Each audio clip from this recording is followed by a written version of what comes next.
아들아, 이건 비상시에 쓰려고 모아둔 돈이란다. 내가 속삭이는 동안 아들은 내 눈앞에서 내 은행 계좌를 비우고 있었다.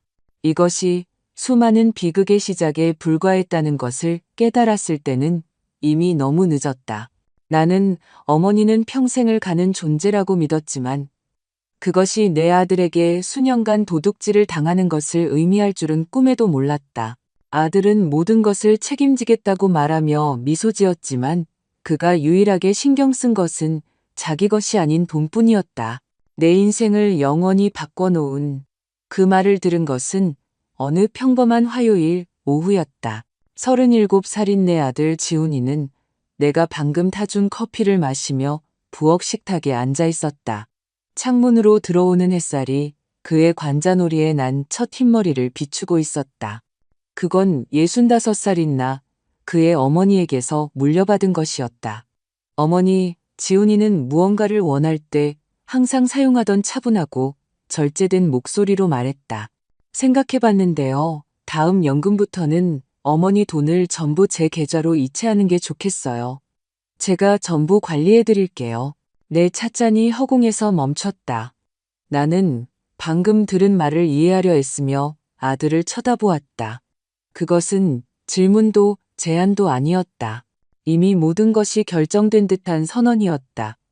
네가 전부 관리하다니 그게 무슨 말이니, 지훈아? 나는 목소리를 가다듬으며 물었다. 간단해요. 그가 미소 지었다.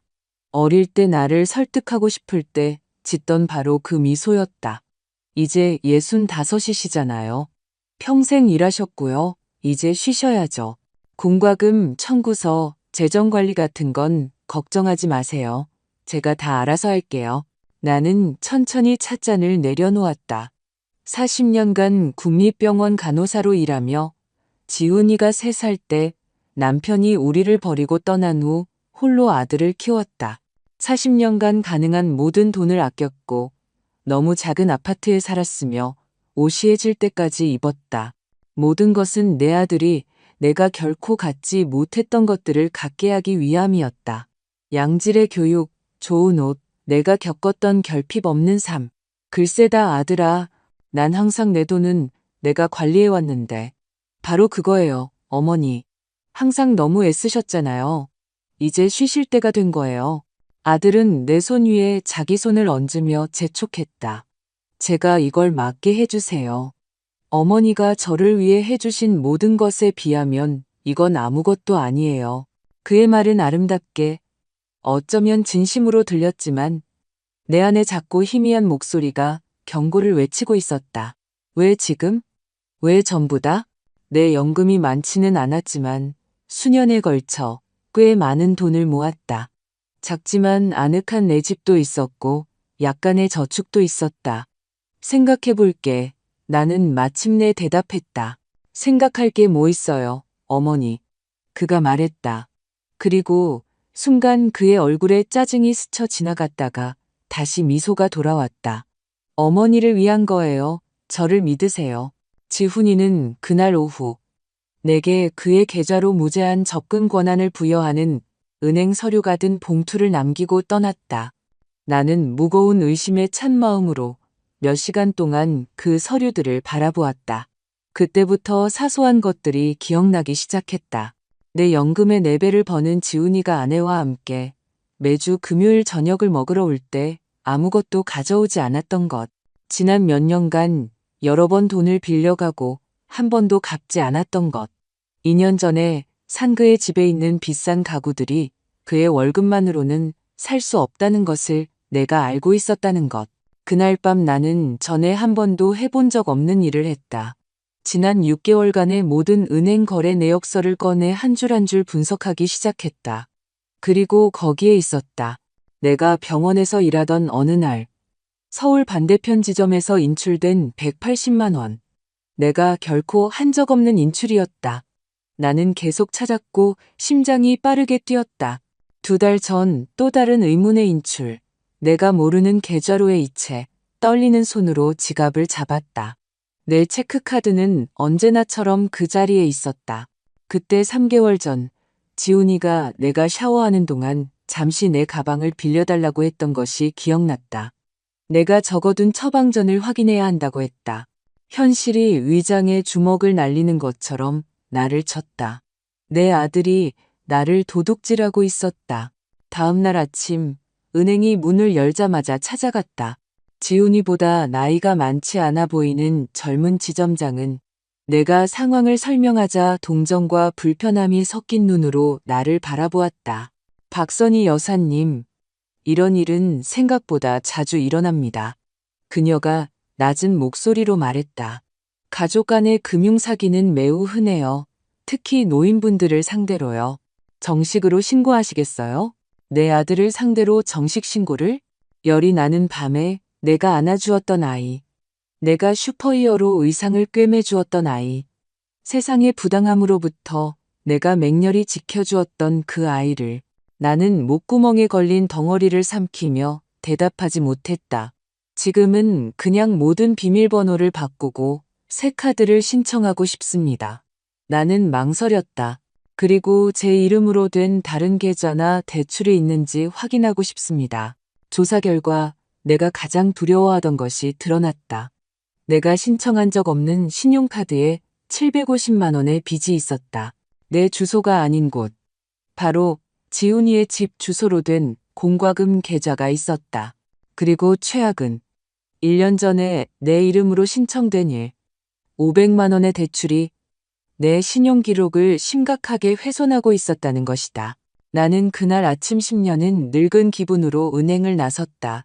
내가 키운 나 자신보다 더 사랑했던 아이가 어떻게 자기 어머니를 도둑질하는 이 낯선 사람으로 변했는지 이해하려 했으며 거리를 정처 없이 걸었다. 그날 오후 지훈이가 전화했을 때 나는 음성 사서함으로 넘겼다. 그의 메시지는 명확했다. 어머니, 오늘 밤에 서명한 서류 받으러 들를게요. 다음 달부터 이체가 시작되도록 다 준비해놨어요. 그때 나는 결심을 내렸다.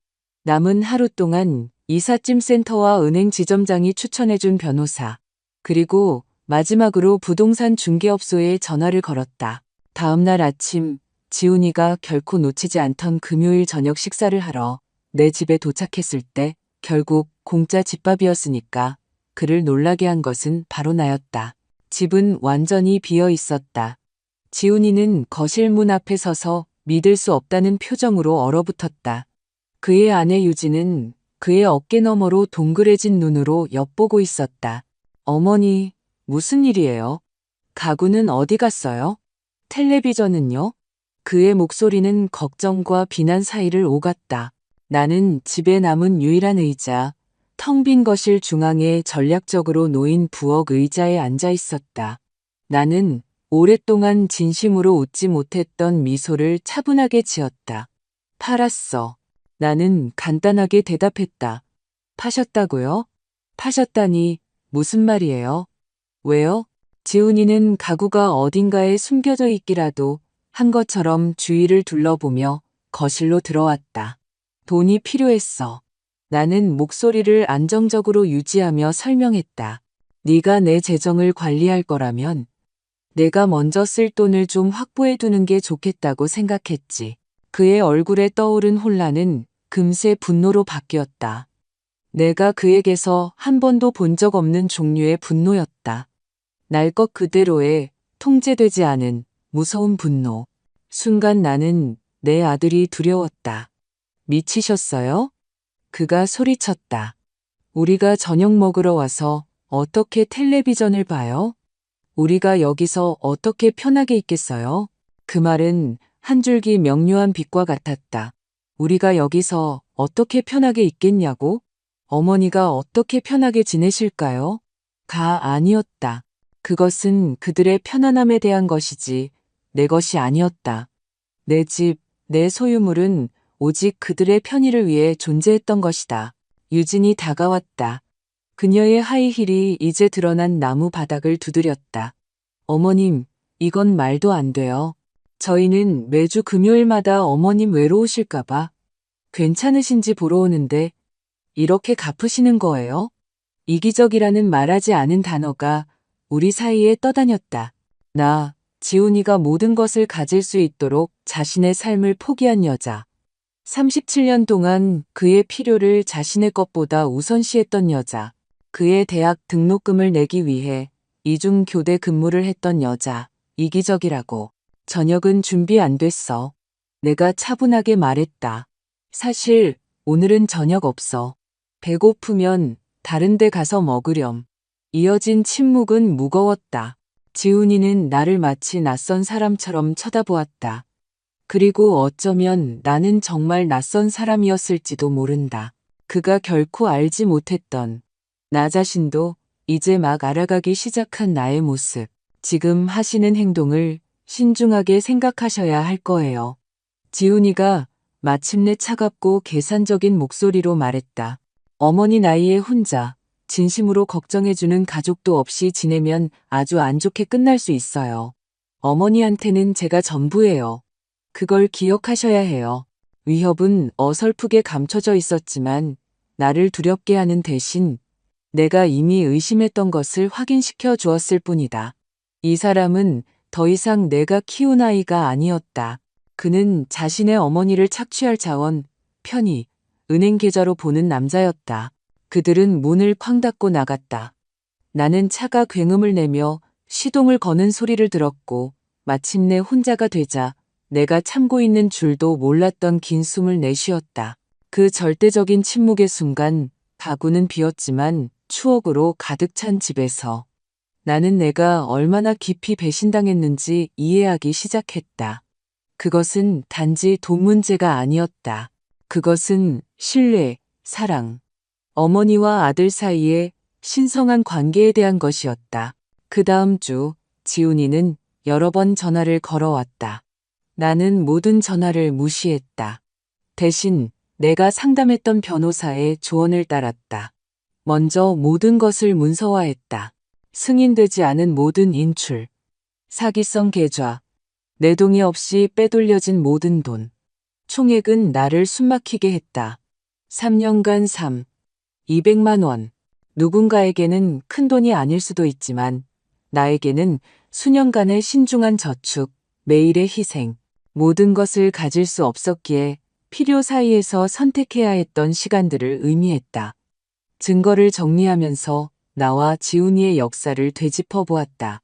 그가 태어난 날, 세상에 온 것에 항의하듯 붉고 성난 모습. 내가 병원에서 야간 근무를 하던 밤들, 다른 선택지가 없어서 그를 이웃집에 맡겨야 했던 것. 재혼을 거절했던 희생, 상대방이 다른 아이를 키우는 것을 받아들이지 않았기 때문에 그가 8살이 될 때까지 우리가 더 넓은 공간을 감당할 수 없어서 침대 하나짜리 방에서 같이 잤던 시절. 고등학교 때 그가 간청했던 비싼 운동화, 내 월급의 절반을 차지했지만 친구들에게 뒤처지는 느낌을 받게 하고 싶지 않아서 사주었던 것. 10년이 걸려 갚은 대출로 지원했던 사립대학교. 졸업 후 5년 동안 한 푼도 보태지 않고 나와 함께 살면서 내가 모든 것을 지불하는 동안 저축했던 시간들. 그리고 그 모든 희생에 대한 보답으로 내가 늙기 시작하자 나를 도둑질하고 금요일마다 나를 공짜 식당처럼 취급하고 내가 겨우 모은 얼마 안 되는 돈을 완전히 장악할 계획을 세웠던 것. 대치 후 일주일 만에 지훈이가 예고 없이 나타났다. 이번에는 더 차분했고 나를 조종하고 싶을 때 사용하던 계산된 미소를 띠고 있었다. 어머니, 우리 어른답게 얘기해요. 그가 말했다. 충동적으로 가구를 다 파셨잖아요. 분명히 잘못된 결정을 내리고 계신 거예요. 이건 제 도움이 필요하다는 걸 증명할 뿐이에요. 나는 그를, 정말로 그를 오랫동안 그렇게 보지 않았던 방식으로 쳐다보았다. 그의 눈에 담긴 허영심, 비싼 옷, 손목의 고급 시계를 보았다. 내 희생 덕분이 아니라 내 희생에도 불구하고 그가 되어버린 남자를 보았다. 지훈아, 내가 차분하게 말했다. 인출권에 대해 알아. 신용카드도 공과금 계좌도 전부 다 알아. 그의 얼굴에서 미소가 순식간에 사라졌다. 무슨 말씀이신지 모르겠네요. 그가 대답했지만 목소리가 약간 떨렸다. 서류 다 가지고 있어. 변호사랑도 얘기했고 네가 한 짓은 사기야, 지훈아. 범죄라고. 그는 창백해졌다. 저한테 이러실 순 없어요. 전 어머니 아들이잖아요. 그래, 넌 내 아들이지. 그리고 내 아들이기 때문에 네가 내게 주지 않았던 선택지를 줄게. 네가 뺏어간 돈 전부 이자까지 쳐서 돌려주거나 아니면 내가 경찰서에 가거나. 그의 반응은 예상대로였다. 처음에는 부정, 그 다음에는 분노. 마침내 내가 물러서지 않을 것이라는 것을 깨달았을 때 그는 어설픈 위협을 했다. 후회하게 될 거예요. 아무도 어머니 말 안 믿을 거예요. 다들 어머니가 노망나서 헷갈린다고 생각할 거라고요. 나는 슬픈 미소를 지었다. 거래 내역서 다 있어, 지훈아. 은행에서 나눈 대화 녹음도 있고 네가 뺏어간 돈 한 푼 한 푼 다 문서화된 증거가 있어. 이건 내 말 대 내 말이 아니야. 이건 증거 대 너야. 그는 문을 부술 것처럼 세게 쾅 닫고 분노하며 나갔다. 하지만 이번에는 죄책감도 두려움도 느끼지 않았다. 나는 강하다고 느꼈다. 그 후 며칠 동안 지훈이는 나에 대한 비방 캠페인을 시작했다. 그는 소셜미디어에 늙은 어머니가 혼란스러워하고 있으며 자신은 단지 도우려 했을 뿐이고 사랑하는 사람이 결정을 내릴 능력을 잃어가는 것을 보는 것이 얼마나 고통스러운지에 대해 게시했다. 그의 친구들과 심지어 그를 어릴 때부터 알던 일부 이웃들은 연대를 표하며 이 힘든 시기에 그에게 지지를 보냈다. 아무도 내 입장을 묻지 않았. 그때 나는 더 이상 침묵하지 않기로 사랑이라는 이름으로 모든 것을 받아들이는 희생적인 어머니가 되기를 그만두기로 결심했다. 싸울 때였다. 첫 번째 단계는 은행에 정식으로 불만을 제기하는 것이었고, 두 번째는 사기죄로 법적 절차를 시작하는 것이었다. 그리고 세 번째, 가장 어려운 단계는 내가 결코 할 것이라고 상상하지 못했던 일, 즉, 지훈이가 한 짓을 공개적으로 폭로하는 것이었다. 법적 절차를 진행하는 동안 나는 가구를 판 돈을 다른 은행의 새 계좌로 이체했다. 지훈이와 고통스러운 기억들로부터 멀리 떨어진 다른 동네에 작은 아파트를 얻었다. 그리고 생전 처음으로 나 자신에 대해 생각하기 시작했다. 남은 인생 동안 무엇을 원할까? 65의 나이에 거의 처음부터 다시 시작하면서 어떤 미래를 만들 수 있을까? 답은 변호사 사무실 대기실에 있던 전단지에서 나왔다. 새롭게 시작하기에 너무 늦은 때란 없습니다. 그것은 시니어 창업 지원 프로그램 광고였다. 나는 그 화려한 종이 조각을 오랫동안 바라보았다. 새롭게 시작하기, 이 나이에 내 삶의 일부가 될 것이라고는 전혀 생각지 못했던 단어였다. 그 후 3개월은 내 인생에서 가장 강렬하고 변화무쌍한 시간이었다. 지훈이에 대한 법적 절차가 천천히 진행되는 동안 나는 가만히 기다리지 않기로 결심했다. 인생의 새로운 단계를 시작한다면 목적과 결단력을 가지고 할 것이었다. 나는 창업 프로그램에 등록했다. 첫날 나는 나와 비슷한 나이거나 더 많은 사람들로 가득 찬 강의실 맨 뒷줄에 앉았다. 주름진 얼굴에 완벽한 삶의 이야기가 담겨 있지만 아직 살고 창조할 것이 더 많다고 믿기에 그곳에 있는 사람들이었다. 왜 여기에 오셨습니까? 전염성 있는 열정을 가진 중년의 강사가 물었다. 내 차례가 되었을 때 나는 생각할 겨를도 없이 말이 튀어나왔다. 아들이 아니라 도둑을 키웠다는 걸 깨달았기 때문이에요. 그리고 이제 그의 어머니라는 것 외에 내가 누구인지 알아내야 해요. 충격적인 침묵의 순간이 있었고 그 뒤를 이어 예상치 못한 박수와 이해의 눈빛, 공감의 끄덕임이 있었다. 그 순간 나는 내가 혼자가 아니라는 것을 깨달았다. 그곳에 있는 많은 이들이 배신, 상실, 실망 후에 새롭게 시작하고 있었다. 수업 동안 나는 수십 년 동안 잠재워 두었던 열정을 재발견했다. 젊었을 때 지훈이가 태어나기 전에 나는 수제 한과를 만드는 것을 좋아했다. 성격은 강하지만 손재주가 뛰어났던 할머니는 내게 전통적인 조리법을 가르쳐 주셨고 나는 수년에 걸쳐 그것을 완성했다. 하지만 싱글맘으로 살아남기 위한 끊임없는 투쟁이 삶이 되면서 그 즐거움은 필요로 대체되었다.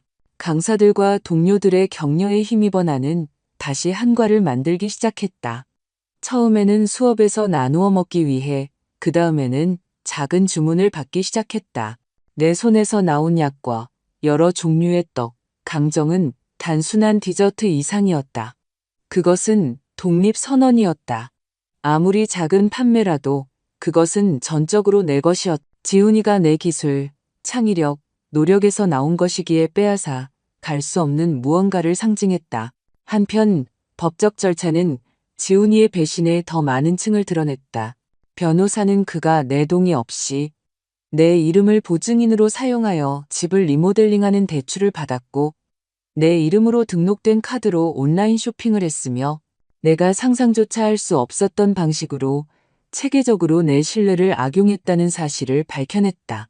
증거는 반박할 수 없었고, 마침내 지훈이의 변호사들이 합의를 제안했다.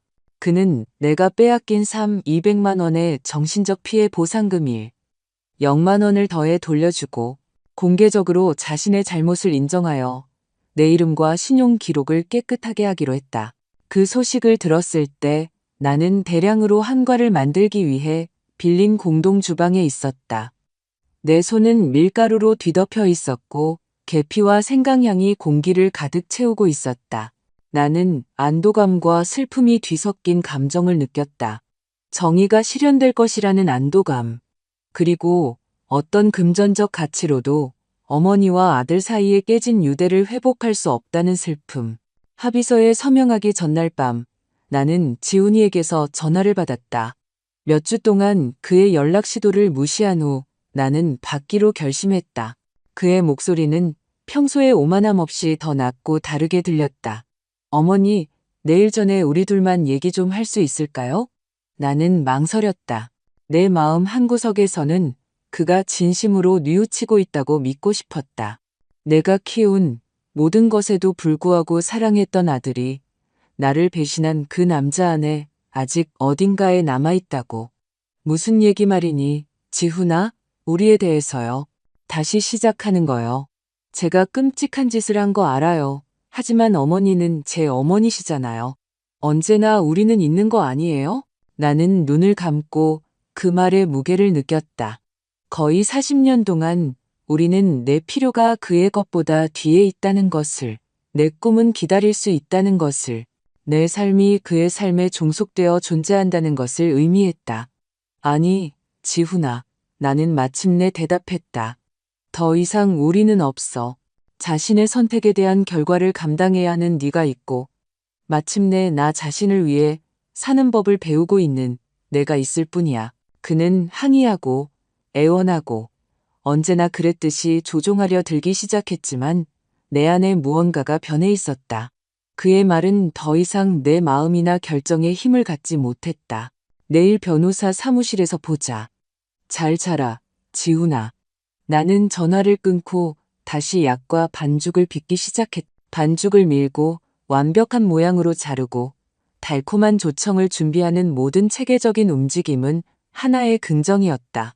완성된 각 과자는 내가 내 손으로 창조할 수 있는 것의 가시적인 증거였다. 다음 날 아침 나는 눈물 한 방울 흘리지 않고 합의서에 서명했다. 지훈이는 회의 내내 내 시선을 피했고 그의 변호사가 질문할 때만 단답형으로 대답했다. 그의 아내 유진은 나타나지 않았다. 모든 것이 끝나고 변호사들이 서류를 복사하러 나갔을 때 우리는 몇 분 동안 회의실에 단둘이 남았다. 무거운 침묵이 우리 사이에 감돌았다. 왜 그랬니, 지훈아?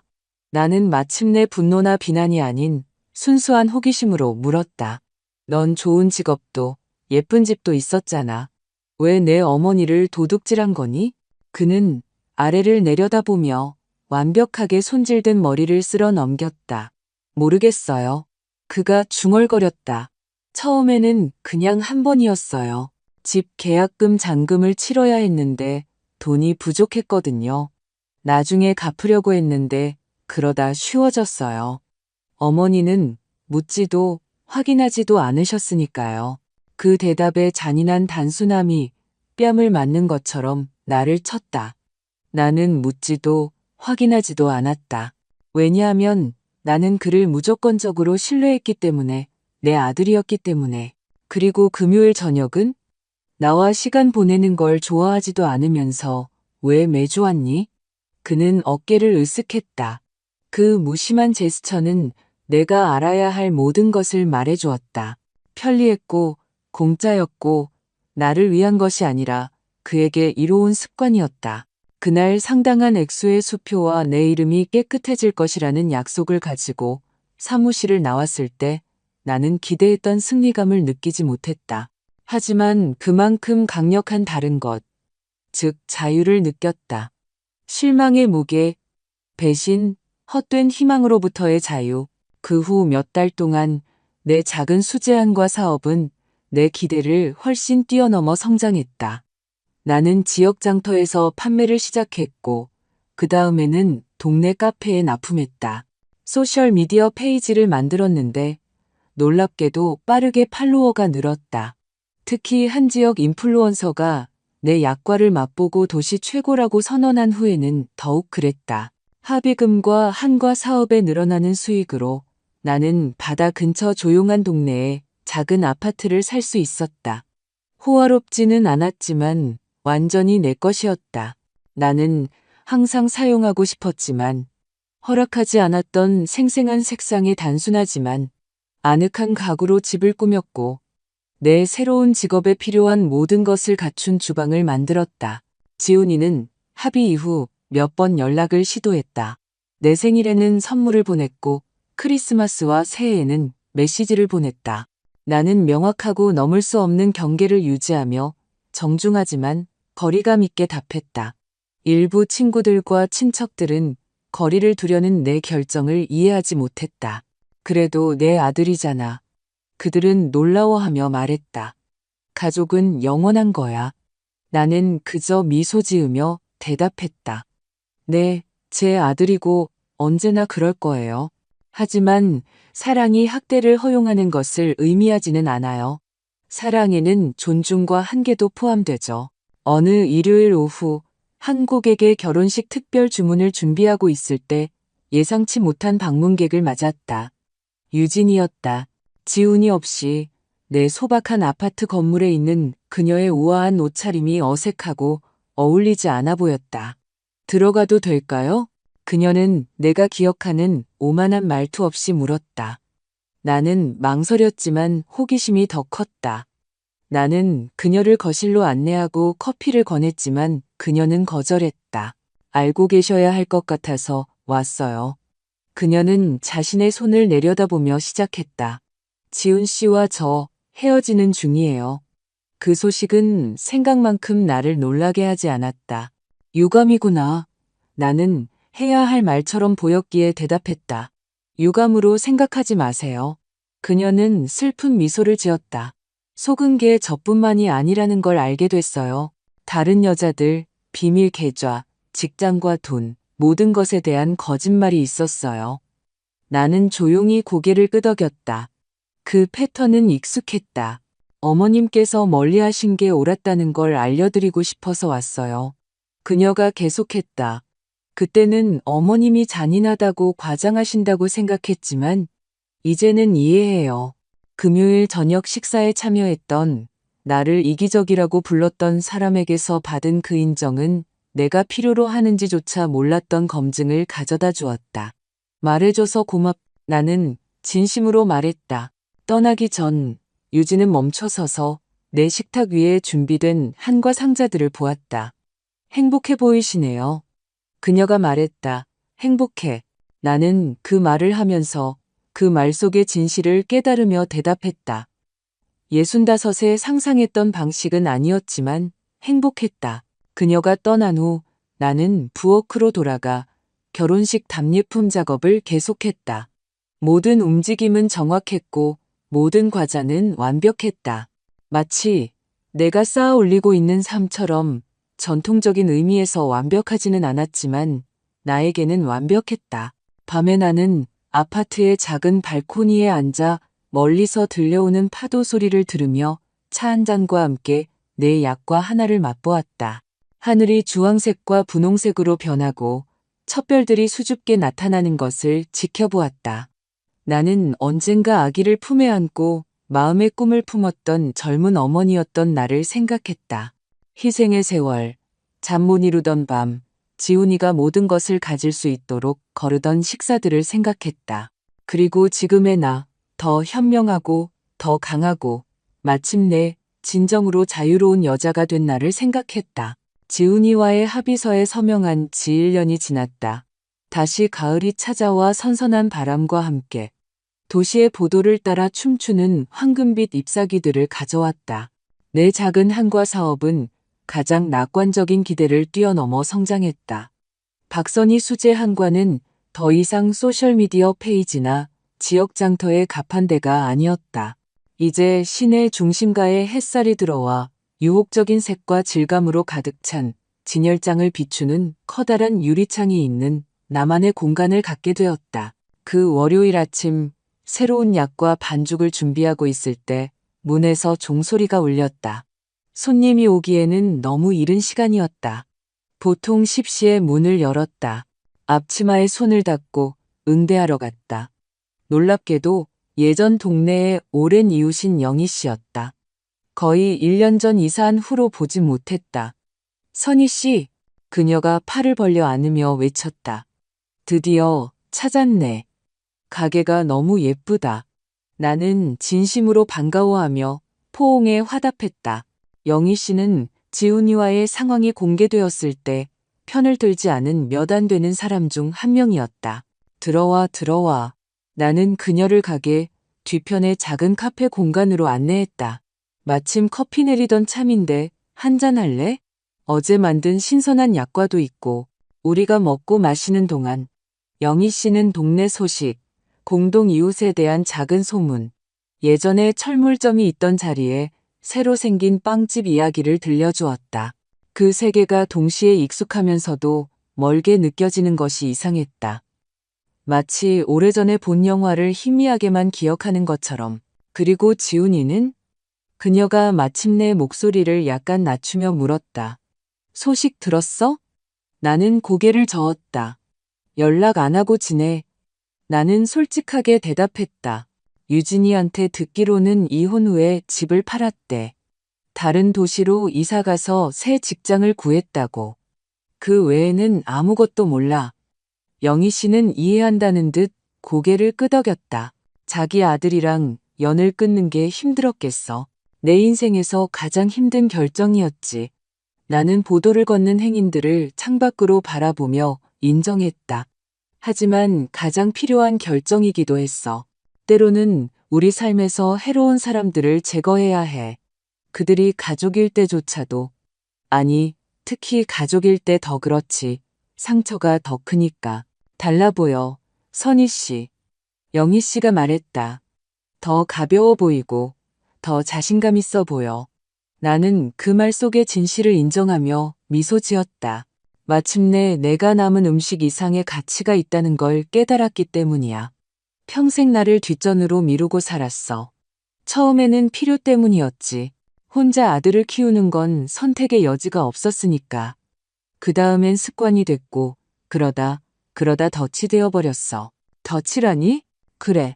사랑이란 끊임없는 희생을 의미하고 좋은 엄마가 되는 것은 한계가 없는 것을 의미하며 늙어간다는 것은 자식들에게서 오는 아주 작은 관심의 부스러기라도 그것이 학대와 함께 올 때조차 받아들이는 것을 의미한다고 믿는 것. 영희 씨는 생각에 잠겨 커피를 한 모금 마셨다. 우리 중 많은 이들이 그 덫에 빠지지. 나 자신도. 그녀는 문에서 울리는 종소리의 말을 멈췄다. 한 젊은 여성이 호기심에 찬 눈으로 주위를 둘러보며 들어왔다.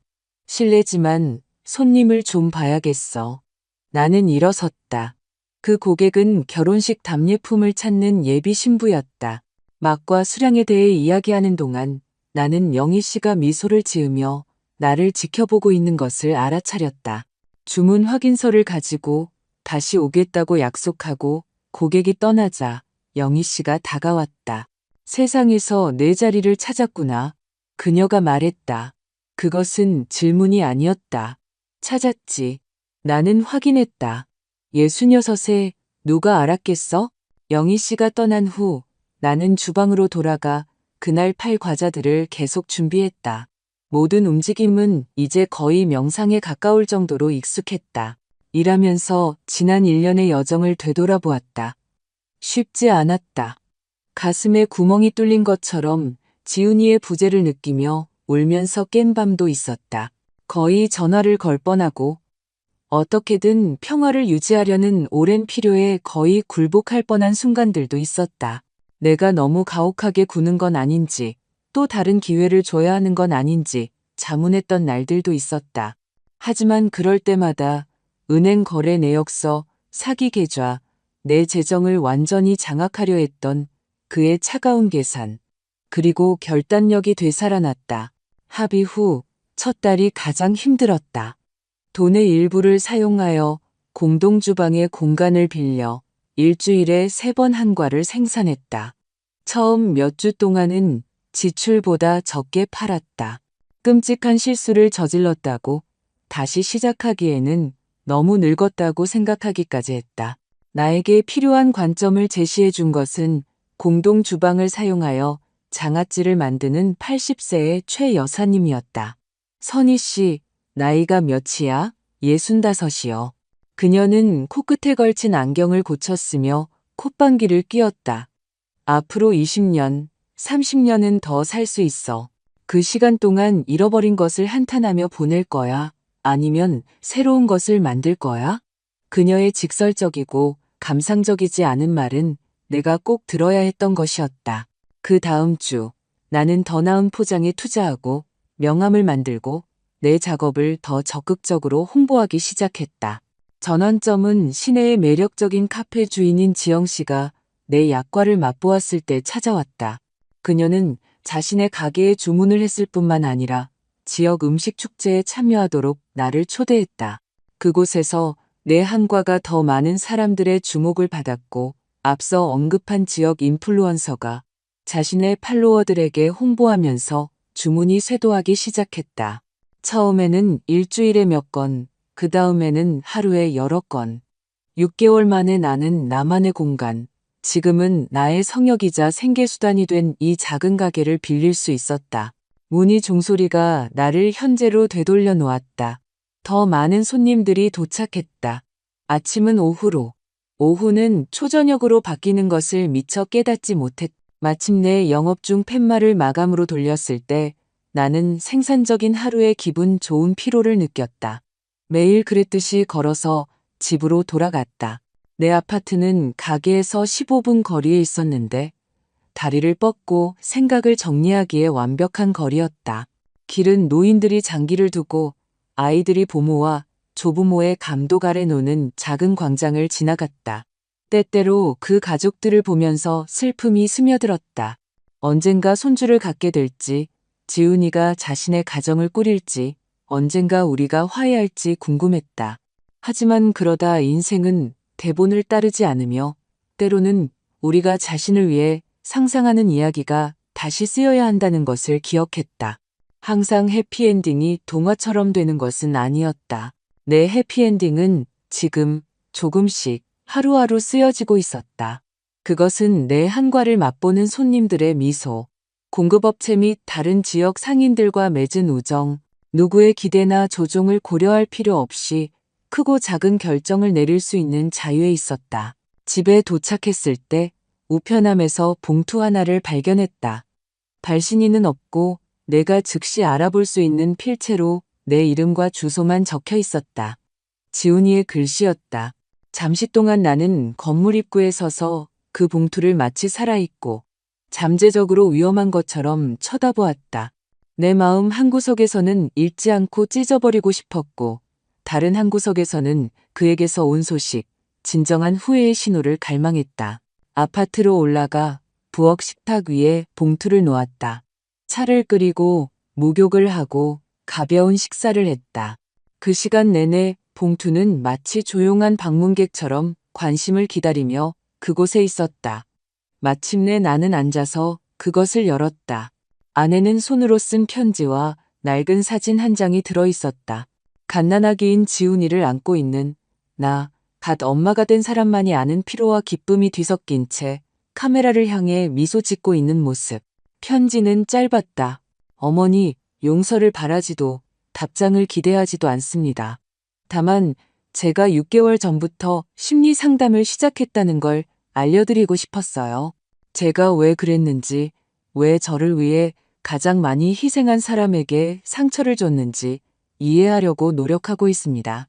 상담사 선생님은 갈 길이 멀다고, 만약 가능하다면 신뢰를 다시 쌓는 데는 몇 달이 아니라 몇 년이 걸린다고, 먼저 신뢰받을 만한 사람이 되어야 한다고 하셨습니다. 소셜미디어에서 어머니 가게를 봤어요. 정말 멋지더군요. 어머니가 세상에서 가장 맛있는 과자를 만드신다는 건 항상 알고 있었습니다. 이런 감정을 느낄 자격은 없지만 어머니가 자랑스럽습니다. 지훈 올림, 나는 숨겨진 조종이나 비밀스러운 의도를 찾으려 했으며 편지를 여러 번 읽었다. 하지만 놀랍게도 그런 것은 없어 보였다. 어떠한 요구도, 정당화하려는 시도도, 화해를 암시하는 요청도 없었다. 나는 중요한 서류를 보관하는 서랍에 편지를 넣었다. 답장은 하지 않았다. 준비가 되지 않았다. 어쩌면 영원히 그럴지도 모른다. 하지만 그날 밤 무언가 변했다. 내가 지니고 있는 줄도 몰랐던 작은 쓴맛의 덩어리가 풀리기 시작했다. 그것은 용서는 아니었다. 아직은. 그것은 단지 사람들이 변할 수 있다는, 미래는 아직 쓰여지지 않았다는, 인생은 66에도 계속해서 놀라움을 준다는 인식이었다. 그 후 3년, 지훈이의 예기치 않은 방문 이후 내 삶은 65살, 여전히 희생적인 모성애와 재정적 착취에 그늘 아래 살고 있을 때는 상상조차 할 수 없었던 방식으로 확장되었다. 박선희 수제 한과는 더 이상 단순한 가게가 아니라 도시의 명소가 되었다. 원래의 공간과 카페 외에 이제는 일주일에 2번 한과 만들기 수업을 하는 작은 스튜디오도 생겼다. 처음에는 실험적으로 시작한 수업이 너무 인기가 많아져 3개월 대기 명단이 생길 정도였다. 내가 69의 인플루언서가 될 줄 누가 알았겠어? 나는 이제 신성한 전통이 된 주간 커피타임에 지영 씨에게 농담을 건넸다. 내 소녀는 내가 바이럴이라고 하더라. 지영 씨가 웃었다. 선희 씨는 항상 사람들이 자신에게 미치는 영향을 과소평가해. 사람들을 끄는 건 단지 한과가 아니야. 바로 선희 씨, 당신의 이야기, 당신의 진정성이야.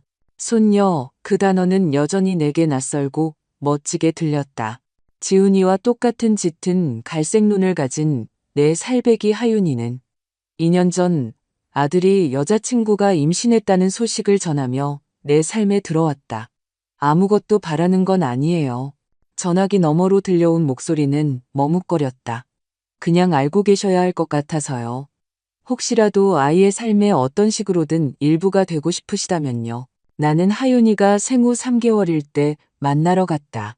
그 작은 뭉치를 안고 지훈이의 이목구비와 어머니 수진의 낯선 특징이 섞인 얼굴을 바라보았던 것을 완벽하게 기억한다. 아기 냄새, 믿을 수 없을 정도로 부드러운 피부의 감촉, 내 검지에 작은 손가락들이 감기는 방식을 기억한다. 안녕, 하윤아. 나는 속삭였다. 할머니란다. 우리의 관계는 지훈이와 정한 경계를 항상 존중하며 가끔씩의 방문으로 천천히 발전했다. 나는 다시는 그 누구도, 심지어 이 순수한 아이조차도 내가 그들을 위해 무엇을 줄 수 있거나 할 수 있는지로 나를 정의하도록 허락하지 않을 것이었다. 지훈이와의 관계는 여전히 복잡했다. 가게의 냉장 시스템 문제를 해결하는데 그가 도움을 주거나 점심 식사 중에 그의 어린 시절 추억을 공유하는 등 진정한 연결의 순간들이 있었다.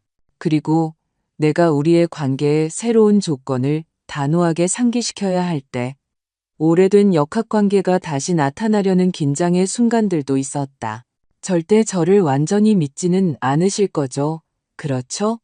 언젠가 내가 가게 회계를 돕겠다는 그의 제안을 정중하게 거절한 후 그가 물었다. 한 번 깨진 신뢰는 결코 완전히 회복되지 않아. 나는 솔직하게 대답했다. 하지만 그게 우리가 새롭고 다른 무언가를 만들 수 없다는 뜻은 아니야. 그는 이 새로운 현실을 받아들이며 고개를 끄덕였다. 우리의 관계는 이제 재앙 후에 조심스럽게 재건된 다리와 같았다. 기능적이지만 눈에 보이는 흉터가 있고 견딜 수 있는 무게와 하중에 대한 명확한 한계가 있었다. 그 봄날 아침, 지영 씨와 대화하는 동안 내 생각은 미래로 향했다. 69의 나는 다시 한번 내가 내려야 할 것이라고 예상하지 못했던 결정에 직면했다. 소미가 동업자가 되고 싶어해 나는 지영 씨에게 고백했다. 아주 상세한 사업 계획서를 제출했어. 두 번째 가게로 확장, 슈퍼마켓용 포장 제품 라인, 심지어 작은 레시피 책까지. 그래서 당신 생각은 어때? 지영 씨는 언제나처럼 직설적으로 물었다. 두려워. 나는 인정했다. 내가 쌓아 올린 것에 대한 통제력을 잃을까봐 두려워. 만약 내가 일부라도 넘겨주면 누군가 다시 모든 것을 빼앗으려 할까 봐 두려워. 지영 씨가 손을 뻗어 내 손을 꼭 잡았다. 선희 씨, 지훈이와 있었던 일은 특정한 배신이었지 보편적인 규칙이 아니야. 소미는 수년 동안 자신의 가치와 충성심을 증명했잖아. 알아. 나는 한숨을 쉬었다. 이성적으로는 알아. 하지만 두려움은 나는 말을 멈췄다. 두려움은 이해할 수 있어. 하지만 그것이 당신이 창조한 것의 잠재력을 제한하게 두지 마. 그 대화는 한과 수업을 준비하며 가게로 돌아오는 내내 내 마음속에 머물렀다. 스튜디오는 이미 가득 차 있었다. 10대부터 노인까지 다양한 연령대의 12명이 완벽한 강정을 만드는 법을 배우기 위해 열심이었다. 가르치면서 집중된 얼굴들, 내 정확한 움직임을 따라하려는 서툰 손들을 보면서 나는 중요한 것을 깨달았다. 내가 쌓아 올린 것은 더 이상 나만의 것이 아니었다. 그것은 나보다 더 커졌다. 그것은 공동체, 전통, 세대 간의 만남의 장이 되었다. 수업이 끝난 후 나는 소미를 가게 뒤편의 내 작은 사무실로 불렀다. 그녀는 아마도 자신의 동업 계획에 대한 답변을 기다리며 긴장한 표정으로 들어왔다. 보여줄 게 있어. 나는 서랍을 열어 낙고해진 가죽 표지에 누렇게 변한 페이지가 있는 오래된 노트를 꺼내며 말했다. 이게 뭐예요? 그녀가 내 앞에 앉으며 물었다. 할머니의 레시피야. 나는 조심스럽게 노트를 펼치며 설명했다. 손으로 쓴 것들, 어떤 건 100년도 더 됐어. 할머니로부터 전해져 내려온 전쟁과 이주, 가난을 이겨낸 레시피들이지. 소미는 그 역사적, 감정적 가치를 이해하며 경외심을 가지고 노트를 바라보았다. 이건 아무에게도 보여준 적 없어. 나는 계속했다. 지훈이에게조차도. 이건 내 보물, 내 비밀이었어. 하지만 깨달았지. 간직된 비밀은 우리와 함께 죽고 공유되지 않은 전통은 사라진다는 걸. 박선희 선생님. 그녀가 시작했지만 나는 손짓으로 그녀를 막았다. 내 동업 제안을 몇 가지 조건하에 받아들일게. 세부 사항은 나중에 논의할 수 있지만 한 가지는 이해해줬으면 해. 나는 너에게 단지 사업뿐만 아니라 유산을 맡기는 거야. 이 레시피들, 이 이야기들은 내 일부이고 우리가 이 길을 함께 계속 간다면 너의 일부가 될 거야. 그녀의 눈에 눈물이 고였다. 이것을 존중할 것을 약속드려요. 제 것처럼 이 유산을 소중히 돌볼 것을 약속드려요. 그녀가 사무실을 나갔을 때 나는 혼자 생각에 잠겼다. 나는 방금 내가 처음부터 쌓아 올린 사업의 방향을 바꿀 결정을 내렸다. 나는 절대적인 통제권을 포기하고 다시 누군가를 신뢰하고 있었다. 그 생각은 여전히 나를 두렵게 했지만 다른 방식이었다. 그것은 트라우마에서 비롯된 마비시키는 두려움이 아니라 모든 큰 변화에 동반되는 건강한 두려움이었다. 그날 밤 내 아파트 발코니에 앉아 지난 4년간의 여정을 되돌아보았다. 순종적이고 착취당하던 여성에서 존경받는 사업가로, 아들을 위해서만 살던 어머니에서 자신만의 목적과 꿈을 가진 다면적인 인간으로, 두려움에서 용기로, 외로움에서 공동체로. 다음 일요일, 지훈이가 하윤이를 데리고 오후를 함께 보내러 왔다. 우리는 너무 자주 와서 나를 지치게 하지도, 하윤이가 나를 알아보지 못할 정도로 드물지도 않은 원래적인 이 루틴을 정했다. 우리 모두에게 잘 맞는 균형이었다. 할머니, 과자 만들 수 있어요?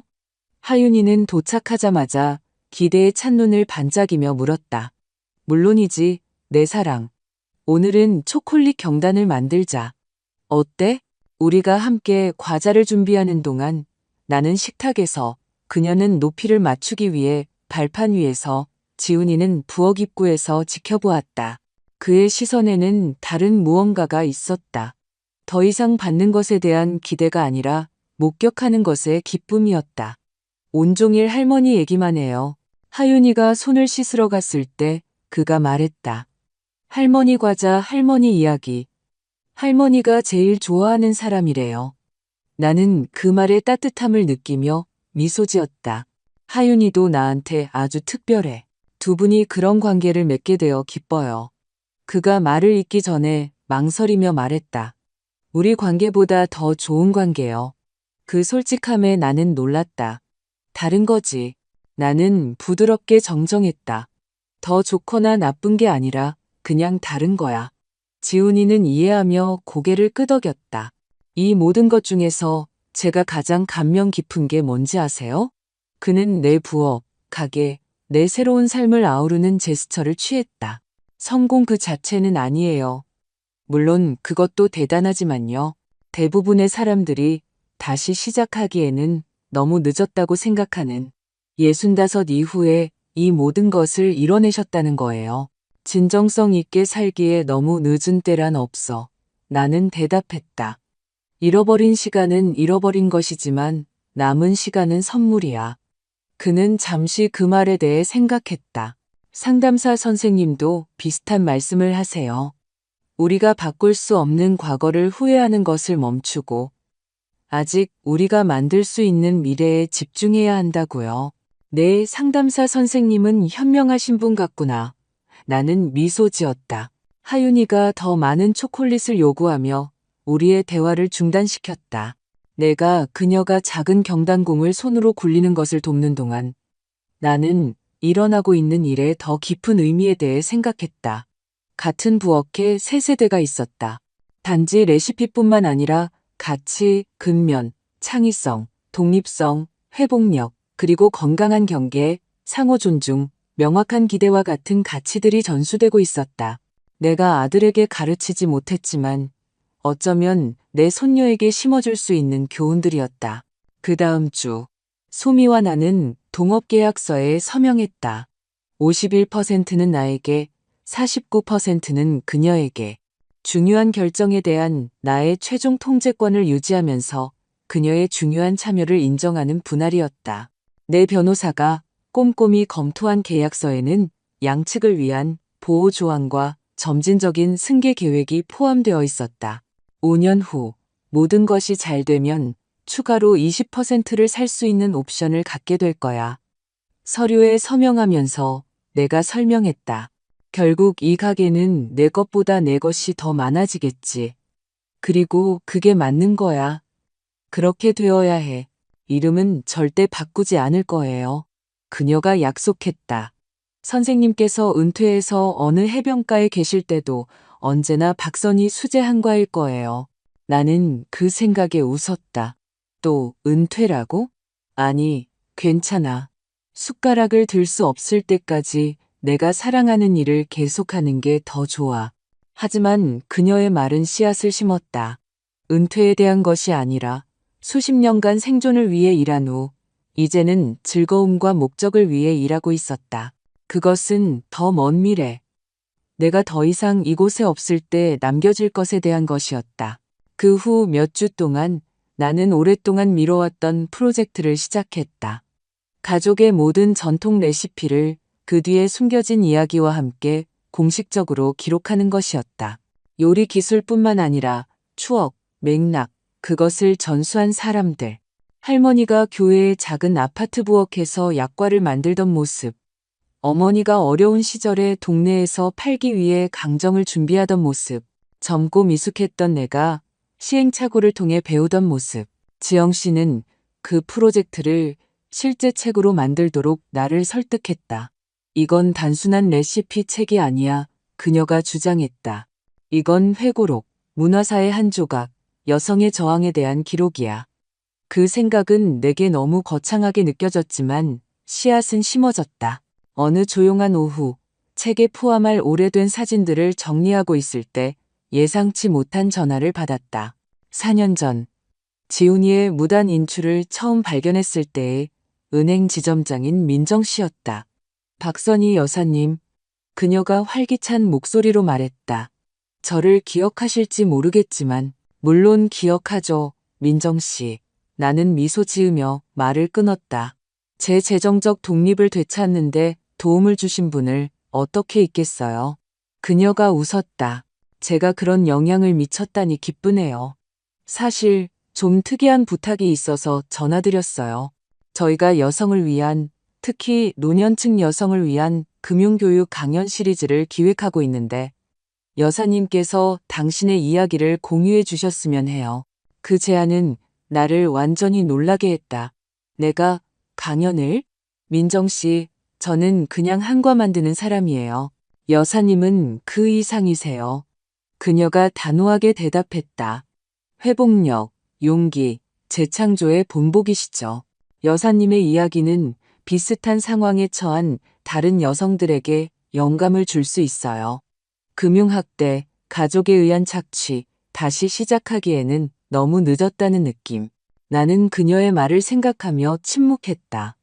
내 개인적인 경험이 나 자신 외에 다른 사람들에게 가치가 있을 수 있다고는 생각해 본 적이 없었다. 지금 대답하지 않으셔도 돼요. 민정 씨가 계속했다. 생각해 보세요. 소규모 그룹과의 비공식적인 대화일 뿐이니 부담스럽지 않을 거예요. 생각해 볼게요. 나는 전화를 끊기 전에 약속했다. 그 후 며칠 동안 내 이야기를 공개적으로 공유한다는 생각이 매력적으로 커지며 내 마음속에 머물렀다. 나는 소미에게, 지영 씨에게, 심지어 조심스러운 대화 중 하나에서 지훈이에게도 그것에 대해 이야기했다. 하셔야 해요. 지훈이가 즉각적인 지지를 보내며 나를 놀라게 했다. 어머니 이야기는 강력해요. 그리고 안타깝게도 우리 사이에 있었던 일은 마땅히 그래야 하는 것보다 덜 드문 일이죠. 그 인정의 진솔함. 그가 과거의 행동을 축소하거나 정당화하려 하지 않았다는 사실이 어떤 사과보다도 내게 더 큰 의미가 있었다. 나는 민정 씨의 초대를 수락했다. 첫 강연은 소규모 그룹, 대부분 60세 이상의 여성 15명을 대상으로 할 예정이었다. 나는 메모를 쓰고 생각을 정리하고 얼마나 공유할지, 정직함과 과도한 노출 사이의 균형을 어떻게 찾을지 결정하려 했으며 꼼꼼하게 준비했다. 강연 전날 밤 나는 지훈이에게 전화를 걸었다. 왜 그랬는지는 정확히 모르겠다. 어쩌면 일종의 허락을 구하고 우리의 사적인 이야기를 공적인 것으로 만드는 것이 옳은 일이라는 확인을 받고 싶었을지도 모른다. 내일 우리 사이에 있었던 일에 대해 얘기할 거야. 나는 직설적으로 말했다. 은행 행사에서 전화기 저편에서 짧은 침묵이 흘렀다. 이해해요. 그가 마침내 대답했다. 그럴 권리가 충분히 있으세요. 네, 이름은 쓰지 않을 거야. 나는 분명히 했다. 너를 폭로하거나 벌 주려는 게 아니야. 다른 사람들을 돕기 위한 거야. 그렇게 해주셔서 감사해요. 그의 목소리에 감사가 역력했다. 하지만 제 이름을 쓰더라도 사실을 말하는 것뿐이겠죠. 때로는 진실이 아프지만 그렇다고 해서 덜 필요한 것은 아니니까요. 그 말은 다음 날 아침 내가 은행의 작은 회의실로 들어서는 내내 함께했다. 15명의 여성이 나를 기다리고 있었다. 어떤 이는 호기심에 찬, 어떤 이는 조심스러운, 모두들 각자의 말하지 않은 이야기들을 표정에 담고 있었다. 안녕하세요. 처음에는 떨리는 목소리로 시작했다. 제 이름은 박선희이고 69살입니다. 그리고 4년 전, 제 아들이 저를 체계적으로 도둑질하고 있다는 것을 발견했습니다. 그 후로는 말이 더 쉽게 흘러나왔다. 나는 모든 것을 이야기했다. 무단 인출, 사기성 신용카드, 내 재정을 완전히 장악하려는 시도, 가구를 판 것, 대립, 법적 절차에 대해 이야기했다. 그리고 그 이후 다시 시작한 것, 한과 가게, 목적과 정체성의 재발견에 대해 말하는 동안 몇몇 여성들의 눈에서 눈물을, 다른 이들의 표정에서 공감의 끄덕임을 보았다. 내 이야기가 아무리 개인적이라 할지라도 그것은 또한 보편적이라는 것을 깨달았다. 그곳에 있는 많은 이들이 내가 겪었던 것의 어떤 버전을 경험했다. 어쩌면 아들이 아니라 남편, 형제, 사위와 함께 역학은 같았다. 신뢰의 남용, 보살핌으로 위장한 착취, 자율성을 되찾기 위한 투쟁. 마지막에 앞줄에 앉은 한 부인이 손을 들었다. 그녀의 얼굴은 수십 년의 삶으로 새겨져 있었지만 그녀의 눈은 강렬하게 빛나고 있었다. 어떻게 용기를 내셨나요? 그녀가 물었다. 혼자 남겨질 것에 대한 두려움, 아들을 영원히 잃을 것에 대한 두려움을 어떻게 극복하셨나요? 그 질문은 내 영혼을 울렸다. 그것은 정확히 4년 전. 만약 내가 그 방에 앉아 다른 여성이 나와 같은 이야기를 하는 것을 듣고 있었다면 내가 물었을 질문이었다. 용기는 한꺼번에 오지 않았어요. 나는 솔직하게 대답했다. 작은 발걸음으로 왔어요. 아들이 내 삶에 있음에도 불구하고 이미 내가 혼자라는 것을, 그 관계가 진정한 사랑이 아니라 착취에 기반하고 있다는 것을 깨달았을 때 왔어요. 나는 올바른 단어를 찾으며 잠시 멈췄다. 그리고 아들을 잃을 것에 대한 두려움에 관해서는 제가 정말로 잃을까 두려워했던 것은 제가 상상했던 방식으로는 결코 존재하지 않았다는 것을 발견했어요. 제가 가졌다고 믿었던 아들, 저를 무조건적으로 사랑하고 노년에 저를 돌봐줄 것이라고 믿었던 그 아들은 제가 스스로 만들어낸 환상이었어요. 나는 계속하기 전에 심호흡을 했다. 역설적이게도 멀어지고 명확한 경계를 설정하고 존중을 요구함으로써 저는 새롭고 더 건강한 관계를 위한 공간을 만들었어요. 결코 존재하지 않았던 상상 속의 아들이 아니라 그가 가진 모든 결정과 성장 가능성을 가진 실제 남자와요. 그 여성은 내 말을 흡수하며 천천히 고개를 끄덕였다. 다른 손들이 올라왔고 다른 질문들이 이어졌다. 나는 이전에는 나에게 그토록 수치심과 혼란을 안겨주었던 주제에 대해 말하는 나 자신의 명료함과 확신에 놀랐다. 세션이 끝났을 때 여러 여성이 다가와 자신의 이야기를 간략하게 공유하고 감사하고 조언을 구했다. 민정 씨는 만족스러운 미소로 모든 것을 지켜보고 있었다. 강력했어요. 마지막 참가자가 떠났을 때 그녀가 말했다. 제가 기대했던 것보다 더 강력했어요. 다시 해주실 수 있을까요? 어쩌면 더 큰 그룹을 위해서. 나는 감정적인 피로와 깊은 만족감이 뒤섞인 감정을 느끼며 그녀를 바라보았다. 네, 나는 대답했다. 다시 할 수 있을 것 같아요. 나는 그날 오후, 지난 몇 년간 내가 이룬 것에 대한 새로운 이해를 가지고 은행을 나섰다. 그것은 단지 번창하는 사업, 재정적 독립, 새로워진 정체성만이 아니었다. 그것은 또한 다른 사람들에게 다가갈 수 있는 목소리, 이야기였고 레시피와 요리 기술을 넘어선 유산이었다. 그 후 몇 달 동안 나는 은행, 커뮤니티 센터, 은퇴자 협회에서 더 많은 강연을 했다. 언제나 같은 핵심 메시지를 전했다. 당신의 힘을 되찾기에, 건강한 경계를 설정하기에, 다시 시작하기에 너무 늦은 때란 없습니다. 단순한 가족 레시피 기록으로 시작했던 책은 더 넓은 것으로 발전했다. 회고록, 레시피, 모성애, 노화, 늦깎이, 자아 발견에 대한 성찰이 혼합된 것이었다. 달콤한 인생 수업. 다시 시작하는 당신을 위한 레시피는 내 70번째 생일에 출간되었다. 나 자신에게 주는 선물이었다. 출간일, 한 작은 동네 서점에서 행사를 열었다. 나는 많은 것을 기대하지 않았다.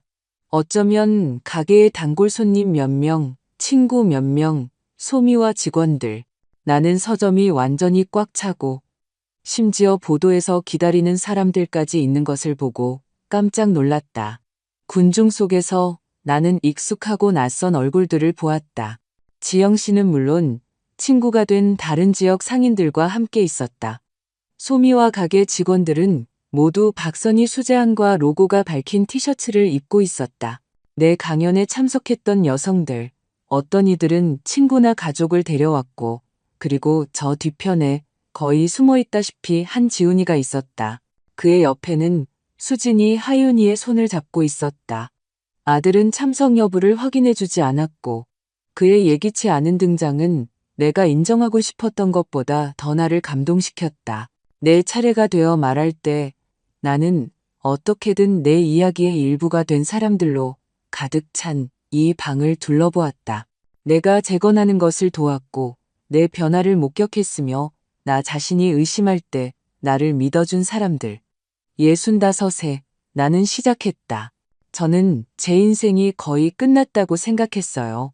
제게 남은 유일한 역할은 점점 더 보이지 않는 어머니, 점점 더 불필요한 노인이 되는 것이라고 생각했죠.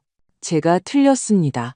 나는 책 표지를 손가락으로 쓸어보며 주름진 피부 아래의 질감을 느꼈다.